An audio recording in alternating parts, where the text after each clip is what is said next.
Welcome back, everybody. The Mississippi State Fair is in town. If you're like me, you cannot wait to chow down on a ribeye sandwich and hang a few G's on the old tilt-a-whirl.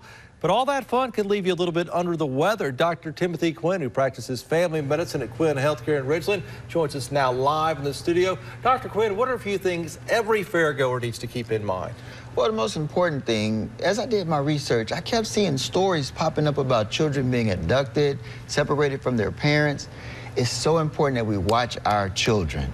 I mean, with all those bright lights and sounds, kids, they'll just run off. So some tips that I came across that were really good is, number one, take a picture of your child while you're in the parking lot. Okay. That way, if your child gets misplaced or separated, you can show that recent picture to the authorities, and it has the outfit that the children are wearing. Good thinking. Easy to find them. Another suggestion is put name tags on your children with the parent's name and cell phone number. That way, if they get misplaced, they can be provided, you know, the authorities can call the number and get the parents to come right to get the children immediately. And lastly, talk to your children about not running off, and if they do run off, have an action plan. You know, let them know that they can go to the authorities like the police, and that way they'll be more safe and have less of a chance of being abducted, because there are a lot of stories about people being harmed on the equipment. Now, it's the fair's responsibility to make sure the equipment is safe, and they are, you know, audited and are injured on fair rides are a result of misuse of the riders. So they're not doing it right. They're not doing it right. Very important to follow the instructions. And lastly, we can be healthy at the fair. Yes, now, how do you do that? It's hard, but I got some tips.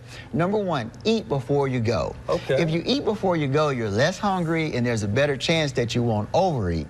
But we're all gonna cheat a little bit. Now, another tip is, like me, what I do is I have my wife to eat half. So, so we both indulge in calories, but we get half of the calories. So if you go ahead and get that funnel cake or whatever, because you might get it, just eat half of it and you can, you know, have half of the calories, and drink water instead of the sugary beverages. And also remember, you're gonna do a lot of walking. You're gonna do a lot of, so you'll burn some of the calories off, but try some of the healthier options if possible, like the corn or the apples. Corn's good for you. Maybe before you go ahead and indulge in that bad stuff, and that way you won't have too many calories. What about hand sanitizer? You gotta have it. You're touching rides, rails, and everybody else is touching. You're petting goats out there. Yeah, that's very important as well. You want to make sure you know, bring hand sanitizers and identify places, hand washing stations, especially if you go into the petting zoos, because there was an incidence of swine flu a few years ago.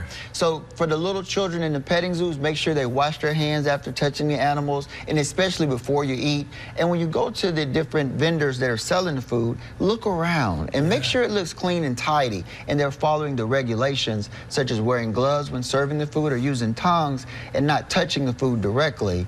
And just use common sense. If it doesn't look very tidy, maybe go to another place that looks a little more clean. Plenty more food out there. Dr. Timothy Quinn, thank you so much for taking time with us. Advice you can really use if you're headed to the Mississippi State Fair. I'll be out there on Saturday. Hope to see you there.